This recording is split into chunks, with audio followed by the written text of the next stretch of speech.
For too long, communities across the Finger Lakes have treated housing like a problem that could wait. There was always a reason to study it a little longer, talk it through a little more, or fold it into some broader planning document that promised action later. That luxury is gone. I'm Josh Durso, and this is In Focus, a show about the mechanics of the community around you.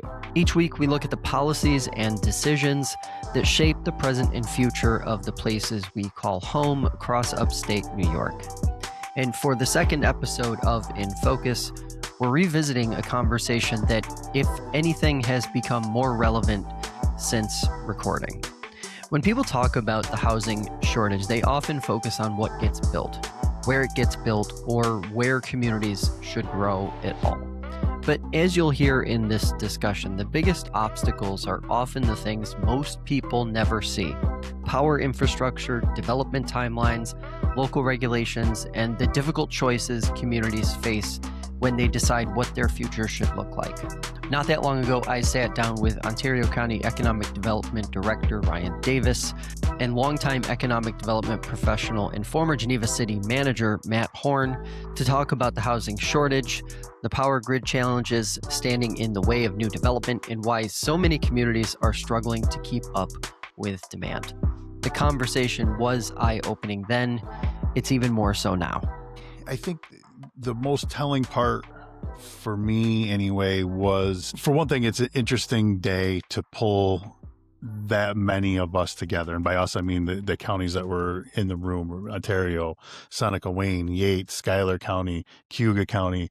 I mean, anything between Rochester and Syracuse, for us to all come together, municipal leaders, economic developers, county administrators, and talk about one singular issue and all have a similar takeaway, even though we got there from different directions. It was that aha moment that, oh yeah, that's affected me here in this town, or we've been slowed up for this development project in this area, or we really wanted to do this, but we couldn't do it because of this.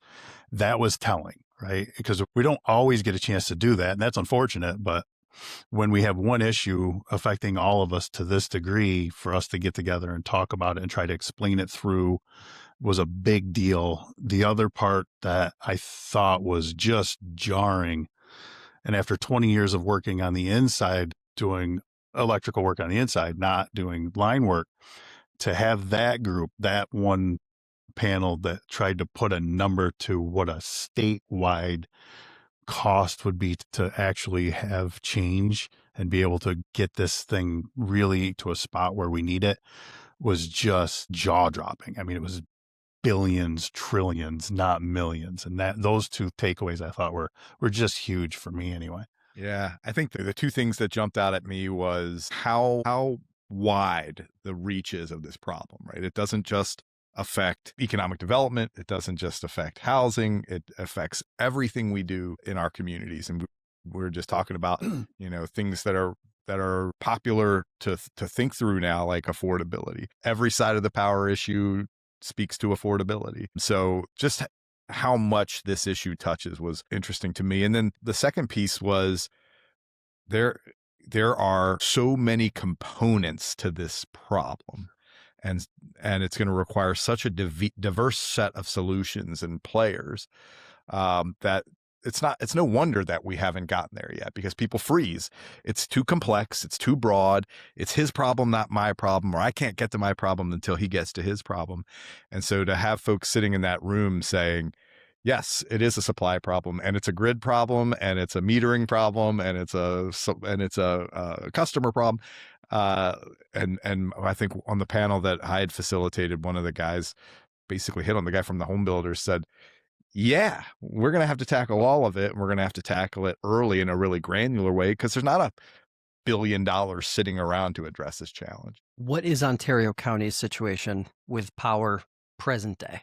The most frustrating part for me on this one, Josh, is I can't give you a clear answer any present day, right? That's the part that just drives anyone trying to do any development crazy. We know we don't have enough power right now on Route 332 to do one development. And if we can come up with a few $1 million, which the state was willing to grant through pro-housing infrastructure, we can build that development. But the one that's across the road, basically, they're going to have to find their own couple million, right? That's going to be their problem. We're not 100% sure there's enough in the city of Geneva, but they had 3 or 4 different housing projects come and go. Now it looks like one was, really had the staying power. So that one looks like it's okay, but maybe the next one won't. We have another 125, 130 that are coming into the village of Phelps right off of Route 96. And we think we're going to be okay, but we're not really sure because we've just scratched the surface on the project intake, and in another 3, 6, 9 months, maybe we'll figure out that it's not that big of a lift. But we could also find out that it's so cost prohibitive that we shouldn't have even gone through the process of getting that $3 million grant.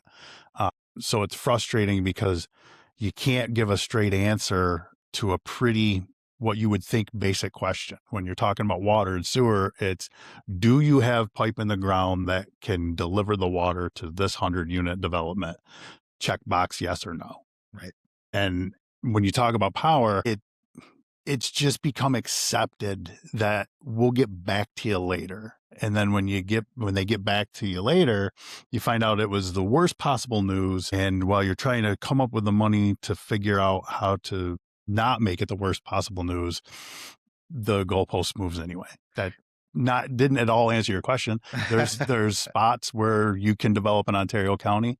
There are spots that you can't. But I can't explain to a supervisor or to a town board where to put the pipe in the ground because the power's over there. So that's a good spot to aim, because I really don't know.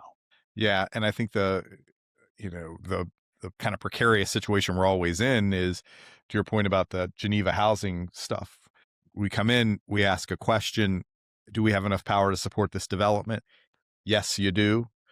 That yes, you do is a point in time answer. And if you wait 6 weeks to go back and say, design your project to a reasonable degree of certainty, then you come back, you might get a different answer. And your point about like the worst possible answer, the worst possible answer for me is uncertainty. Sure. Right. And so what developers crave is certainty.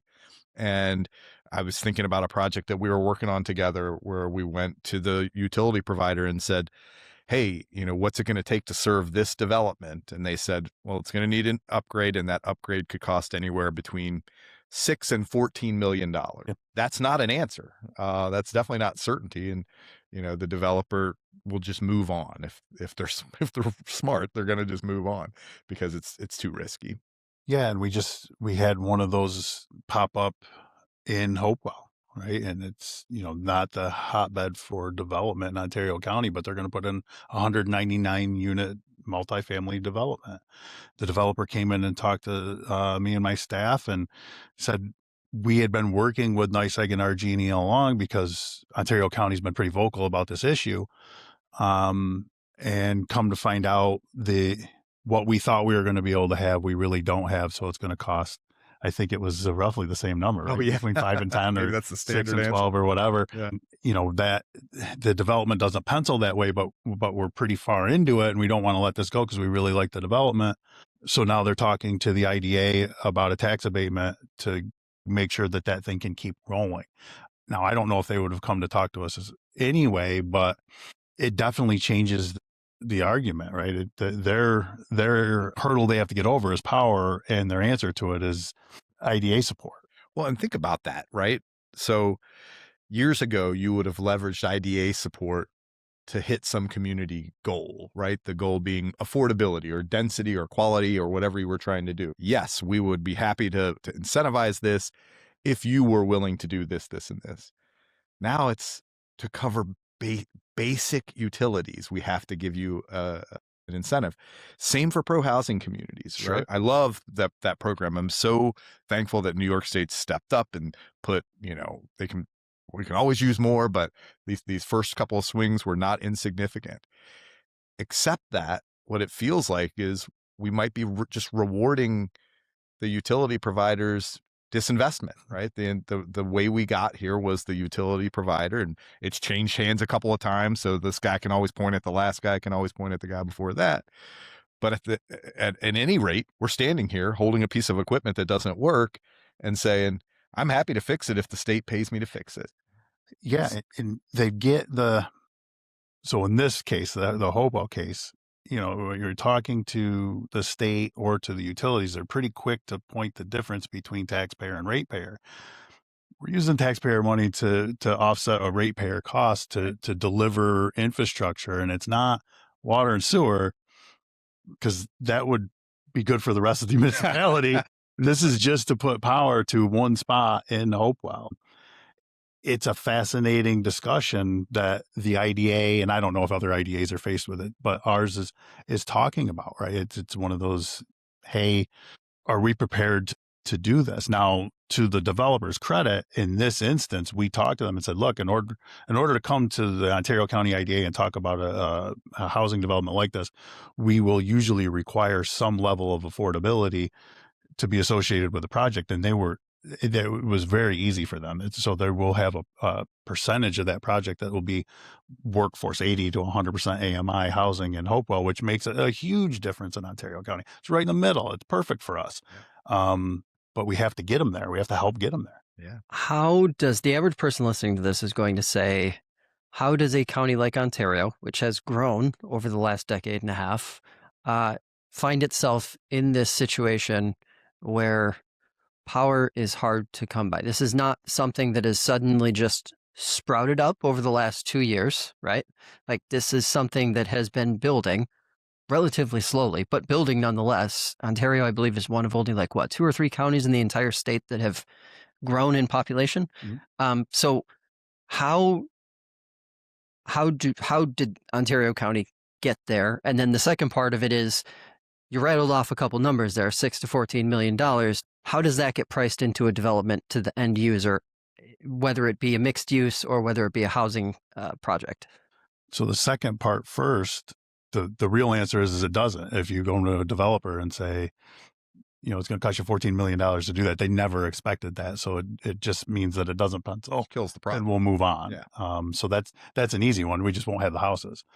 But even if it's a smaller number, say it's $3 million. That $3 million, I think there's this assumption, especially when it comes to housing developments, that the developer can just write a check, and it's fine. The developer's got a bunch of money; they can just write a check and move on, right? Everything's fine. But that's obviously not the case. That cost gets passed through, and what does that actually end up looking like for the person who's either renting space if it's commercial, or perhaps trying to move into a home that's in that development? Yeah, it passed on to the end user, just like any other thing, right? The developer knows the range that they're trying to fit for the price based on the product that they're going to provide. And once you hit that magic number where the product is no longer worth that price, they'll just kill the development. Everything else will pass on to the end user. It's just like any other anything. Or it gets cheated down with incentives, right? Sure. So, we're used to this in, say, adaptive reuse situation, right? Downtown development, to create a unit that anyone in downtown Geneva would be willing to pay or could afford to pay in a building that hasn't been occupied in 50 years. It's not going to pencil out without, $100,000 per unit, or a couple of $100,000 per unit even, right? And we've accepted that over the years, right? Because it addresses a bunch of different check boxes that the community wanted to address. We want a vibrant downtown. We want historic buildings to be reused. We want them to be developed out in a certain way. It's the reason why these things are staggering is because for a long time we took for granted that there's a power line right there. I'm just going to run that line into that vacant building and it's going to work. And in large part it did, maybe in center cities, right? Central cities. But I have a theory about the conundrum that Ontario County is in relative to this. And, if you look, first of all, Ontario County is growing, but I'm going to say the opposite of what I'm going to say when we talk about the housing strategy, which is the county is a bunch of little municipalities. And you might know this off the top of your head. I don't, but of the bunch of little municipalities in the county, how many of those grew? Yeah, so the growth is really Victor Farmington. Right. So it was focused on the West End. On the East End, communities were, and to a degree now are, shrinking. And prior utility system owners looked at the East End and said, there's never going to be growth here.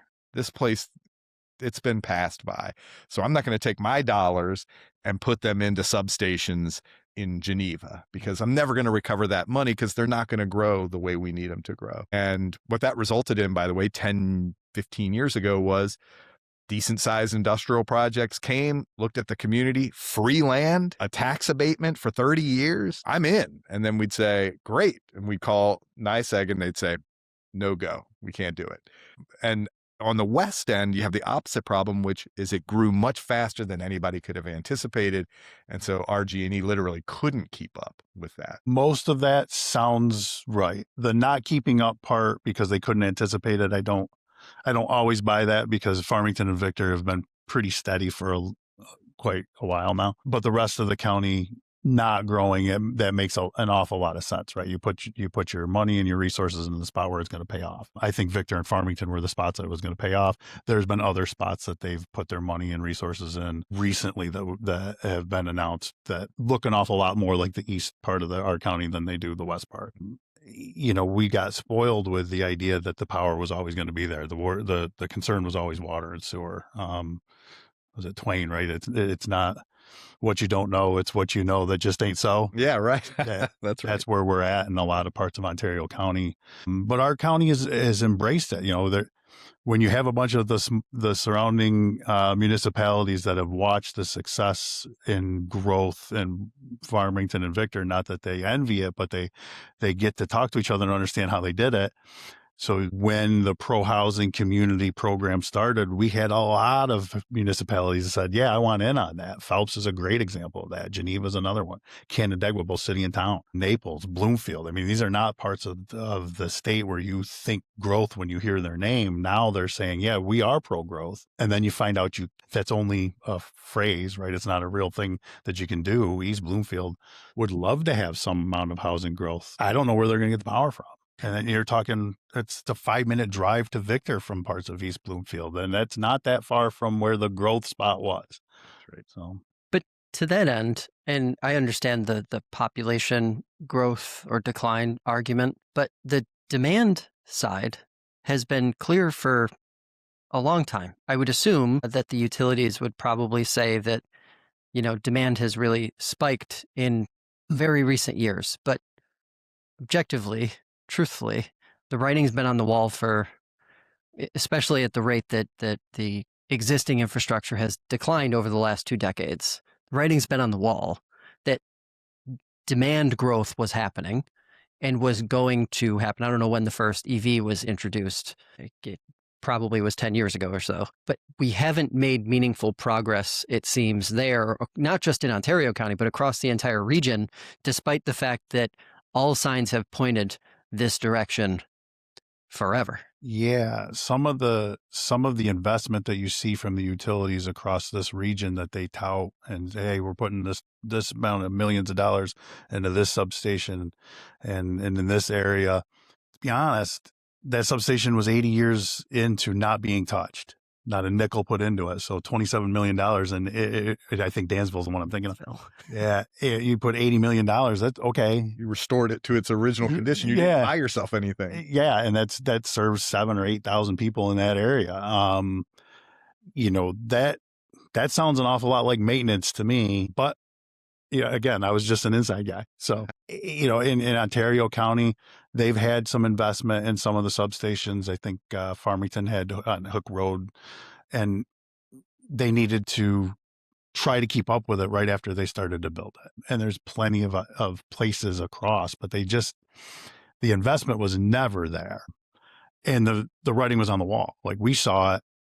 The canary in the coal mine for us was Henrietta, right? That was the first time where we heard somebody say, you can't do that because there's not enough power. And that was really close to home. And at that same time as when we were doing the housing needs assessment. So we were telling the world that we needed this amount of housing to keep up with the demand, the current demand. And we've been pretty aggressive about it through our department, through the county. We've been going after housing and residential development to meet the demand of our employers, because this is the part that we haven't touched on yet is, places that have 40, 50, 60 open jobs for a long, long time, they need places for people to live there, or they're not going to drive 45 minutes to come to work for GW Lisk when you can work at a machine shop closer to home. So it seems as if Ontario County probably wasn't getting the level of love that was required to keep up with the level of demand based on what we found through the housing needs assessment and some of the stuff that we found since then with our market studies for places that wanted residential growth. And can one of you just talk about the lag that exists between, imagine a world where the utilities say, hey guys, we're just going to actually make everything 100% flush immediately. The lag between those words and when the system is actually flush. Go ahead. No, go ahead. Well, I was going to say the system, I can't even scale it in my mind to give an answer, but we can give you specific site answers. When we were looking at some of this residential development and somebody said, yeah, we're going to need this, this piece of equipment upgraded, this substation upgraded, the material delivery time frame was 24 to 36 months. So you come in, 3 years, fill out your building permit. We'll tell you when you fill out your building permit whether or not we can get power to it. If we can't, and it needs this scale of an upgrade, which wasn't monumental to my recollection, 4 to 36 months, to the point where, I'm sorry, Ryan, to the point where some of these developers had enough confidence in the market, enough confidence in RG&E's time frame that they were relying upon temporary, like, generator type power to run a commercial business. Yeah. And one of the things that came out of the day, it was the same group that talked about the number, the amount of what it would cost. One of the things that I think it was one of the contractors working downstate or works across multiple utility providers, is that they don't use the same parts. They don't use the same language. It's a different playbook from different parts of our county, right? Because we have RG&E, we have NYSEG, we have grid. And, you might be thinking to yourself, well, at least RG&E and NYSEG, they must be the same. No, they're not. Right. So it's not even like you can buy in bulk or anything like that. You have to literally onesie and twosie it, which is what creates a 36-month time frame, which is just as big of a development killer as a $16 million price tag. And if you get whacked with both of them, well, right. It's not hard to understand why a place like Phelps that wants it, or East Bloomfield wants it, they can't get it. And the market is there for it. Sure, right? it is. Sure it is. You could build houses at East Bloomfield and sell them tomorrow. And that's we've proven the market over and over and over again over the last 3 years. Yeah. When you mentioned the Henrietta example a few minutes ago, and I don't think that's been fully resolved yet. It's in the process of being fully resolved now, but it hasn't reached final outcome, which just speaks to how many years you're talking about to engineer yourself out of these problems. Yeah, because I think that was 4 years ago, right? I think that's when that first started. Yeah. One last question on energy before we shift gears to housing, another really happy topic. What's one thing, having the experience now that you guys in Ontario County have had over the last several years, what's one thing that every municipality can or could start thinking about or doing today to put themselves in maybe a better position when a developer does come calling? I think what we're trying to do in Ontario County anyway is to get a much clearer definition of where the power is and where the power isn't, right? And I think that the more that we can do that collectively, the better off we are. The governor's budget, or one of their initiatives now, is the Let Them Build initiative. I've encouraged all of our municipalities to go into the portal and fill out their list of complaints there, because that sprung from the energy infrastructure conversation. And I think some of that stuff will help out. Trying to figure out how to go into East Bloomfield or Naples and explain to them how they're going to really make a difference in this giant issue. I don't know if we have that answer, but I guess you try to tighten your timeline as a municipality up So you're not the issue, right? And then if everything else falls into place really well, then maybe you'll be successful. Those are the things that municipalities can do. But solving an energy infrastructure issue isn't in their wheelhouse. All the other stuff can be. Yeah, I would say, the making the power piece happen is going to be a big lift for a municipality, but what they should be doing is advocating, right? Sure. We did a program. Diana Smith on our team does these roundtables, these municipal roundtables, where we bring local leaders together to just connect on issues. And the city of Canandaigua asked us to, and the city of Auburn jointly asked us to put one together for small cities. And we got these small cities around the table, and this power issue came up as something we ought to be advocating for. These mayors got on kind of a unified platform and said, what we're going to go to Albany and ask for is make something happen on this power infrastructure piece. And they went to Albany, and they talked to some people that were outside of their districts, some downstate people, and they were like, "Oh, we don't hear about power as much of an issue. That it sounds like," this was a couple of years ago, "it sounds like, maybe a very localized issue." And to his credit, John, I think it was John Goodwin from Canandaigua, was like, "I'm sorry, but you're wrong." John sits on the NICOM, the New York Conference of Mayors board, and he said, we hear it from every corner of the state, from every sector of the economy. And those mayors and managers really were able to school and advocate state leadership. And, whether it's the portal, the Let Them Build portal, or giving the local legislative leaders the information they need. I always remember G.I. Joe, knowing is half the battle, but it's only half the battle.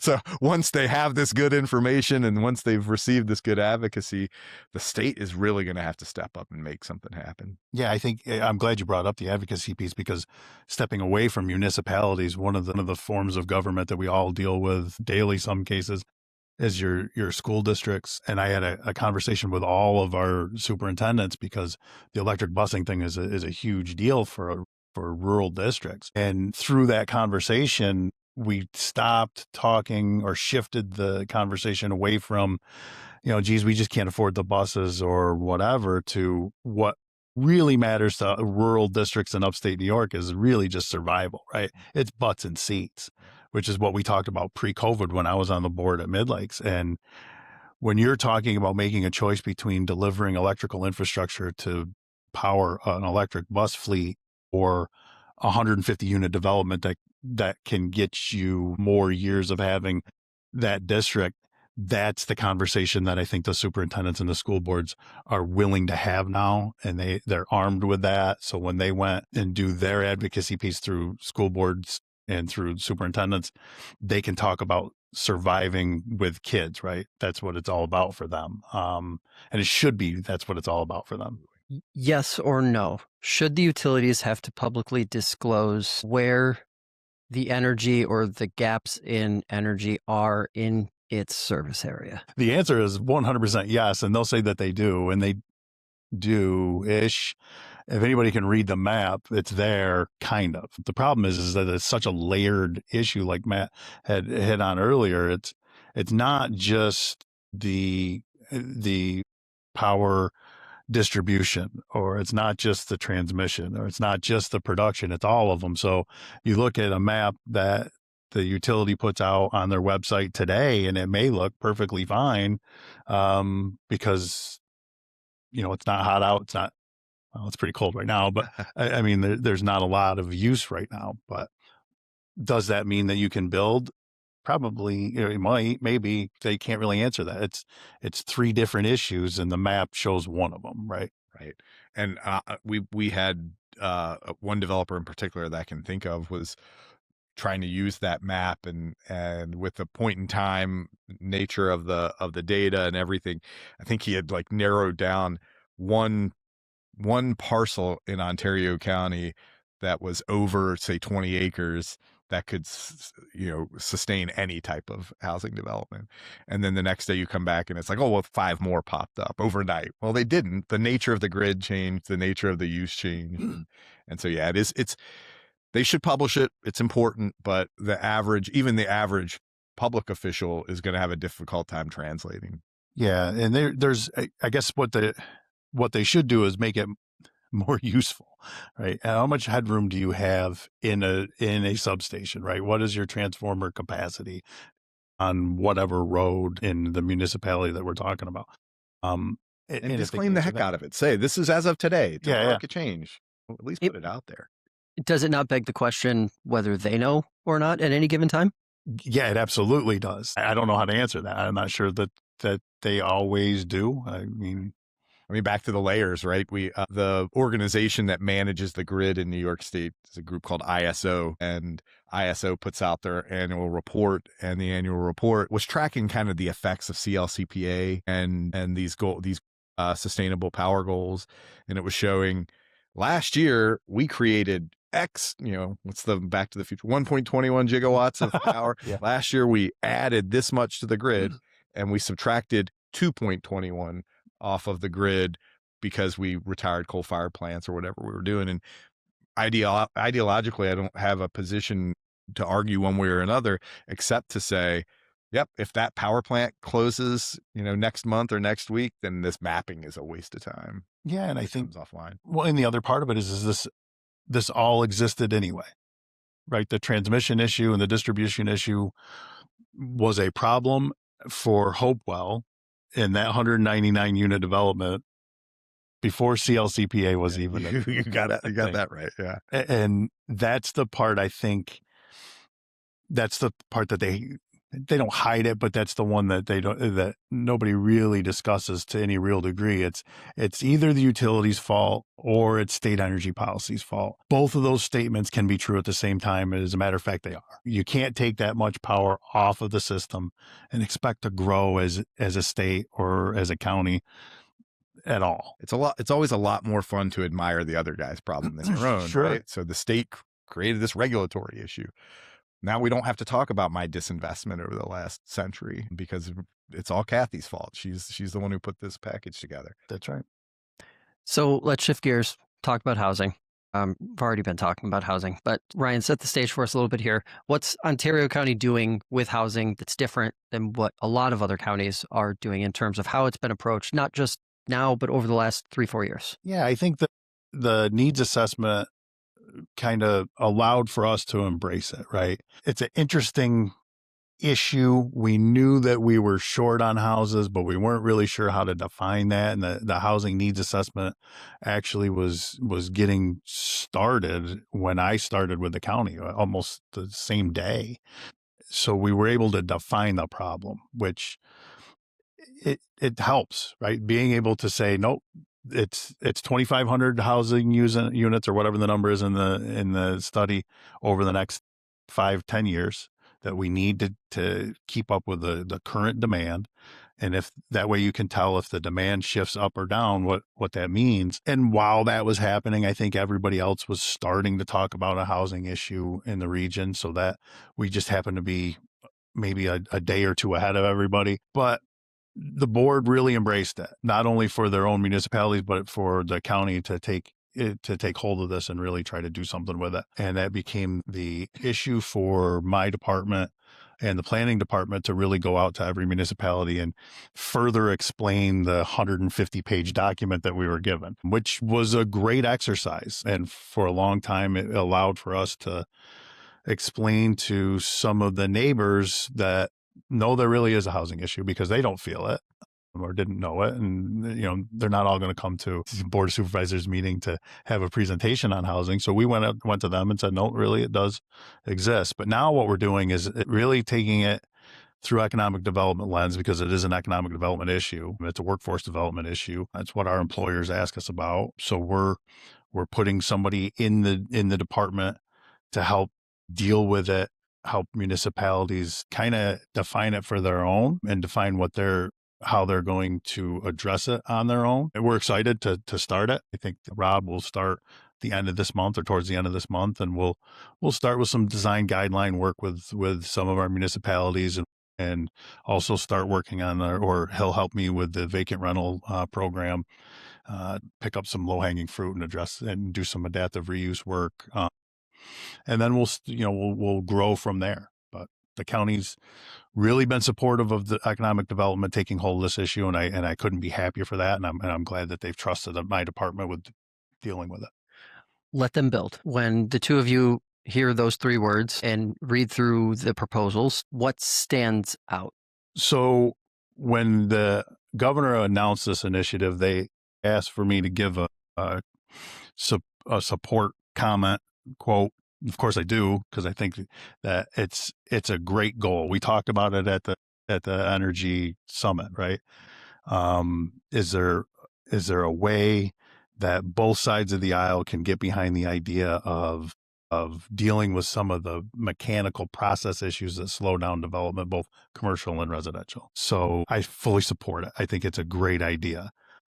I hope that they staff up, because they put out a portal to say, please share your comments, right? And when you put a comment box out, people are going to leave comments in it. And it's a wide ranging. We sit with Reimagine Rock Housing a couple months ago when they talked to developers and people in the residential development arena, and it was, what's in the way, and it was all these processes, all these timelines, all this, all that, and those are all going to be comments that the governor gets. Now it's read through them, organize it, and what are you going to do about it? So I'm interested to continue to be a part of that. Yeah, that's my hope as well. I mean, we were talking earlier about seeker, right? I mean, there's a big focus on seeker. My bet is if you look back at the last 25 housing projects in this region, the seeker process was the smallest, lowest hurdle to clear. And it's something that the state controls. And so, of course, the first thing you ever want to do is take care of what's within your control, right? That's fine. I don't want to overemphasize it, though, right? I want to make sure that we don't let ourselves off the hook by saying we did this. I always want to be in the city manager club. I was a city manager, and I've tried to keep associated with city managers, and for that reason, I'm a big home rule guy, right? New York hilariously proclaims itself a home rule state. And the premise behind that is that the local government gets to set the stage, right? The local government gets to determine its course. And so what I do worry about with respect to Let Them Build or any other initiative that comes out of this is, taking away the local government's ability to kind of manage its own destiny or chart its own destiny. At the end of the day, if the local government doesn't want to allow a development to happen, it's going to find one of 1,000 ways to slow the thing down. When we talk about any kind of economic development, any kind of investment, we draw this kind of Venn diagram, this 3-circle chart. And we say for any project to move forward, including a housing project, for any project to move forward, 3 things have to be working together. The market, right? What people will come and buy. Will that work? The money, that's different than market. Do we have access to capital? And so is the money there to meet the market demand? And the politics. And we call that big P politics and small p politics. Mm-hmm. The big P politics, are the regulations going to allow for this to work? Are the regulatory processes going to allow for this to work? And are the neighbors going to allow for this to work? Because that can slow a project down as fast as anything. And so if you can't check those 3 boxes, then the thing can't move forward. And so what communities do who over-regulate is they regulate themselves out of the market. And where markets are weak, you have to calibrate your processes and your regulations to a certain place. So Let Them Build.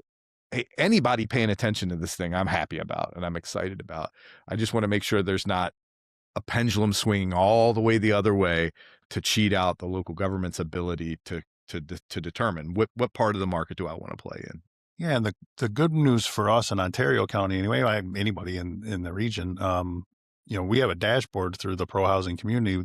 So those municipalities have already raised their hands. We know who's pro-housing. So would at least be interested in hearing more about it, and how can we be more nimble, more developer friendly. We had a conversation in the county housing ad hoc committee last week to talk about your piece about express zoning in Ithaca. And honestly, sitting there as the person who is going to be responsible for the housing person in Ontario County, I think our conversation about express zoning took longer than what I think it should have taken.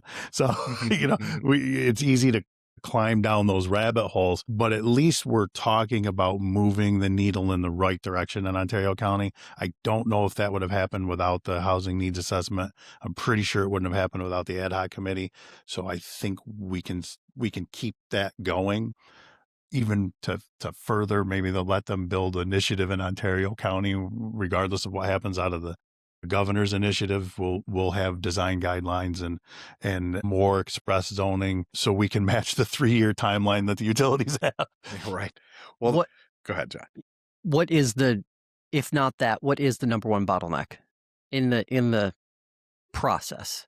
Most common for us in Ontario County, the thing that's most in the way of any residential development is energy infrastructure.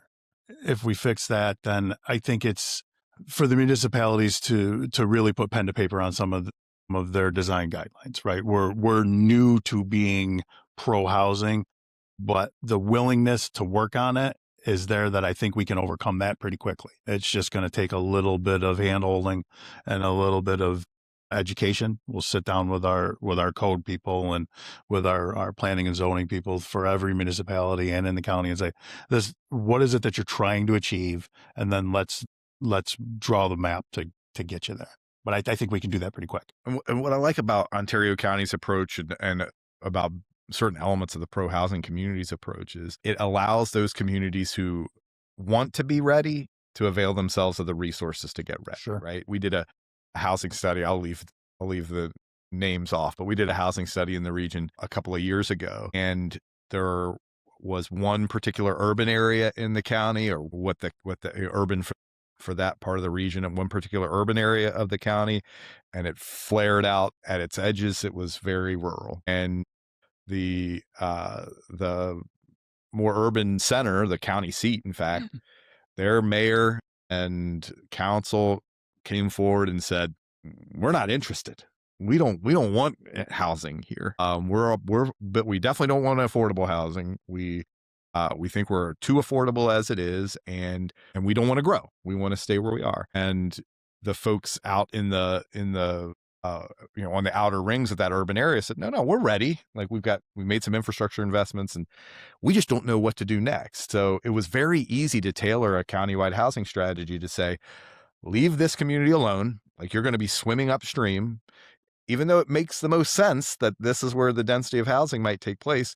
Find the right housing typology for this outer ring, and then teach these folks how to do it, or prepare them to do it.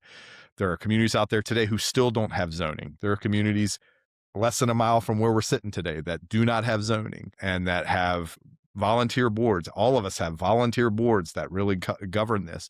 And those boards, some are better trained than less trained. And so again, like, what's within your control?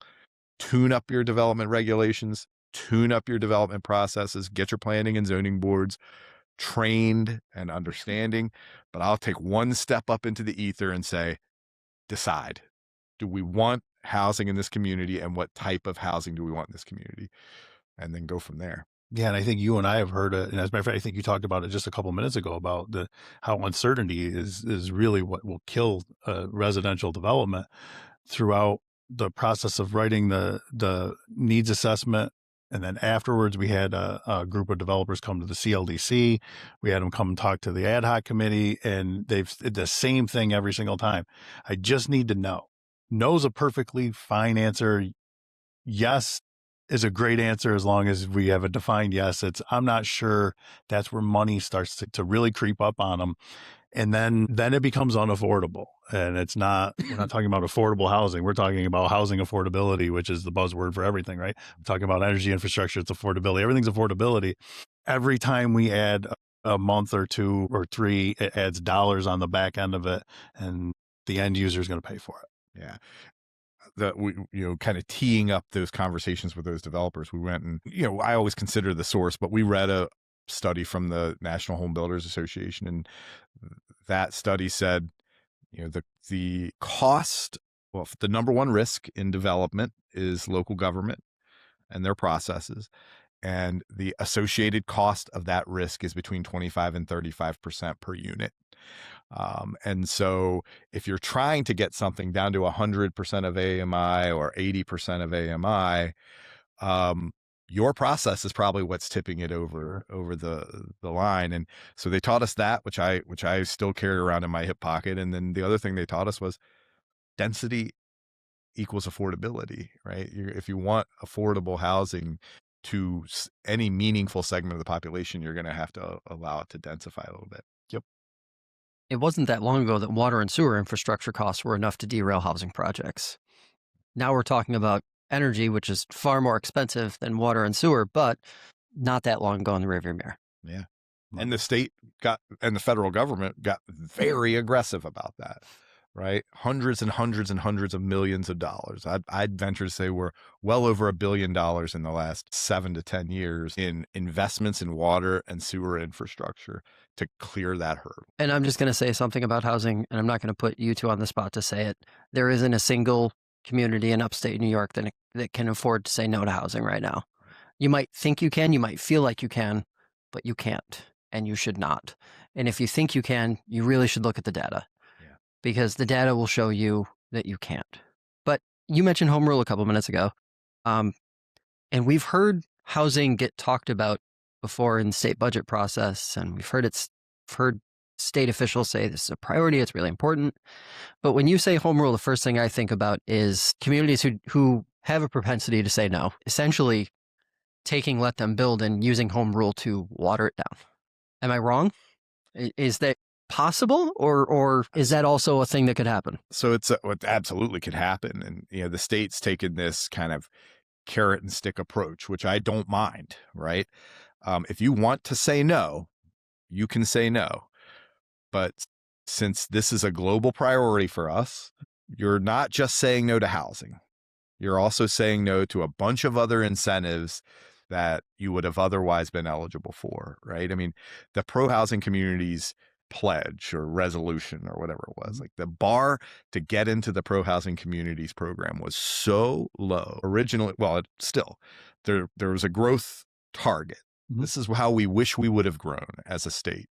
If your community, which I believe in upstate New York, the growth target was 1% increase in units over the last 3 years.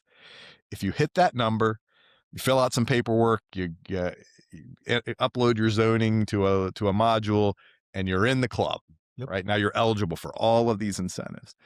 If you didn't hit the number, you passed a resolution that said, we really want to hit the number. And there was some language in there that I know caused some flutters in communities, but it wasn't we went everywhere and knocked on doors with lawyers and municipal attorneys and others and said, is this binding? Is this language going to get your community in trouble later? Yeah. And to a person, they said, no, this is a pledge. Like, I promise to look at anything. And we had communities for years and years and years that would not take the pledge. And so what the state started with was, hey, if you are a pro-housing community, you're going to get bonus points on your grant application, not just on your housing grant application, on your economic development grants, downtown revitalization, New York Forward. We're going to give you bonus points. And the community said, we're not interested in bonus points. So then the state came back the next year and said, we're going to give you priority scoring. Right. I think that was one year. We're going to first score all of these pro-housing communities. And then if we don't give away all the money, then we'll come down to the other communities. And then last year, they finally said, if you don't pass this resolution, you're out. These 20 very lucrative programs are no longer accessible to you. So I always say things like the First Amendment, right? The First Amendment guarantees you your right to say whatever you want to say, but it does not guarantee you freedom from consequences from what you say. Your neighbors might not love you anymore, depending upon how what political message you paint on your front lawn. Similarly, home rule, I still don't think it does in New York, but home rule should guarantee you the right as a community to choose your own destiny on these things. But it doesn't mean the state of New York needs to fund it. It doesn't mean the state of New York needs to incentivize your unwillingness to participate in a global solution. Yeah, and it worked. I mean, that idea worked for the governor. I know when the city of Canandaigua and the village of Phelps it was about a year ago, maybe 13 months ago, when we were in Rochester taking our picture with the governor and the big check for New York Forward and DRI. And she, to both communities, said, I remember you two were two of the first in this region that said that you wanted to be pro housing, and that meant a lot. And that's how you're here getting this big check today. So other municipalities in Ontario County are looking at Phelps mostly and saying, hell, if they can do it, we can do it. Which I don't know. I think I'm supposed to take offense to, but they're raising their hand. They're saying, hey, I want to be pro housing, and hey, I want to take advantage of some of these programs that will help grow us to the point where we want to. And Josh, to your original question, like, do some of the policy initiatives that could come from Let Them Build, does it water down home rule? It does. And I disagree with the elements that water it down. I do think municipalities should have that choice, but again, deal with the consequences thereafter. But universal zoning or universal development regulations, they just don't work. It's really not anything that we should be considering right now. I'm just glad that it seems like the administration's interested in taking a look at it. They'll filter it however they want to filter it. I think that there's going to be pages for them to get to. So there are states out there, and I'm Josh, you both probably follow this, but there are states out there. I don't even want to name them, but I think they're West Coast states that have outlawed single family zoning. Yeah. Right. Yeah. At the state level, they've said you can't have single family zoning. Maybe not. Right. I mean, personally, I want to retain that right to the locality. Now, what happens when everybody gets to do their own thing, then fewer and fewer communities have to shoulder the burden of the solution. We used to talk about this many years ago, probably 15, 20 years ago, when I first got to Geneva. We talked about how Geneva and Canandaigua were kind of being forced to shoulder the county's affordable housing challenges, right? That's where the density is. That's where the infrastructure is. So when a subsidized housing development comes and it's filtered through a county decision-making model, is that how it ends up in one of these two places? And as opposed to what's Victor doing to shoulder the load, and what are our neighboring counties doing to shoulder the load? At the end of the day, that's what home rule is. Mm-hmm. And if you want to use the good parts of home rule, then you end up with the bad parts too. But you just mentioned Phelps, and I think that's a point worth emphasizing, is like, housing doesn't have to be daunting. Bar in the smallest communities is the lowest to make a meaningful dent in it. Phelps is a perfect example of a small community that's taking the problem seriously and has been rewarded for it, right? Yeah, they have in a couple different ways, right? It wasn't just New York Forward. They got $2.88 million for pro housing infrastructure for a development in the village, right at the outskirts of the village, which would deliver, I think it's 23% more houses or whatever the mayor has it for the village. They did take it seriously, and it wasn't because of anything other than, the mayor, Jim's been around a long time and he's seen a lot of different things throughout the village of Phelps, but it was really the village, the town and the county willing to work together. But more than that, the downtown business owners wanted a little bit of growth too, right? They're all locals. We're all people of Phelps that wanted to see the downtown look like the way we think it should look, and have some action there, and have a couple restaurants for us to go to. And then once they get open, then you realize, well, man, I have to buy pizza from every night of the week or they're not going to stay open. So we better get some more people here, right? We all took it seriously. We all said, hey, we want to grow enough to people, when they drive through, they want to stop, spend a little money, and move on and say, we stopped at this cool little village on the way through, and you tell their friends and have them come back, which I guess at its core, Matt tells me, is economic development, and he's the smartest guy I know. So. Well, I was going to say, I mean, that's such a great example. There's a local developer who used to say, Geneva's a 2-ticket town. Why can't we I tease my wife. She thinks I'm the world's worst economic developer because I never got Geneva and Olive Garden, or an Applebee's, right? So I'd say, well, let's explore why that's not possible, right? And this developer said, Geneva's a 2-ticket town. Families go out to dinner on payday, and that's it. Every 2 weeks. So twice a month we go and eat dinner. And so if you can think about and any business that's got any kind of overhead, any business that's got to make any kind of capital investment, they need feet on the street to make it work, right? We need to create density. And forget about your favorite pizza place. And what's going on in Phelps right now blows my mind. It is the little engine that could. I mean, it really is. And now it's making the right moves to make sure that's sustainable by putting more feet on the street, building more units, keeping that going. But forget about your favorite pizza joint. Think about your favorite village hall. If you look at the last 15 years of cost increases to local governments, it's like a 50% increase, or effectively 100% increase in the cost to do business for local governments, right? What cost $1 15 years ago costs $2 now. If we don't add a person to this equation, if we don't add a unit where that person can live and pay property taxes, our property taxes, one of two things happens. Either our property taxes double, or what we get for our current property tax amount goes down by half, right? We get fewer services. And so anybody out there who doesn't want any growth needs to look at that hockey stick growth curve. And even when you back out the COVID era volatility around pricing, you're still going to find 40, 50, 60% increase over what was going on in 2010. I was talking to one of the local school superintendents, and in a very small district, the energy cost year over year was a $600,000 swing. $600,000 in energy cost. Same number of students or less year over year. That's same amount of state aid or less year over year.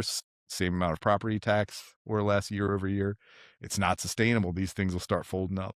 Yeah, I'm glad you brought up the school district part of it too, because with the one thing you hear when Tom and I were out talking to municipalities, and when we were going through this, hey, you should consider some amount of residential growth, our little tour, the pushback was, well, we don't want to lose who we are, our identity. Combine a sports program for a school and tell me if you've lost your identity. Right. We're talking about combining with Red Jacket, I think, for football. I think I got that email or Parent Square a month or so ago. I identify as a Mid-Lake Screaming Eagle, man, right? That never, ever would I have thought that we would have been in a spot where we're going to be combining to do that. We did it with girls lacrosse, I think, a couple of years ago, and other programs throughout. That's the identity of most upstate areas, right? And that's a tough pill to swallow, and it didn't get there from growth. Mm-hmm. You lost your identity because you didn't grow enough. Yeah. I was going to say, but if that's a bridge too far, so there are going to be a lot of people who hear that and say, "Oh, thanks, it'll never happen." It'll never happen here.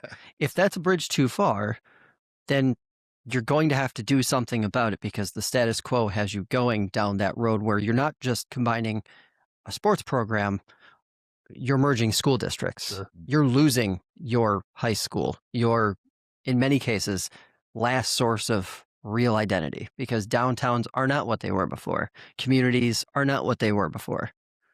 And I think, for one, the piece that you put out a couple of weeks ago on that was incredibly telling.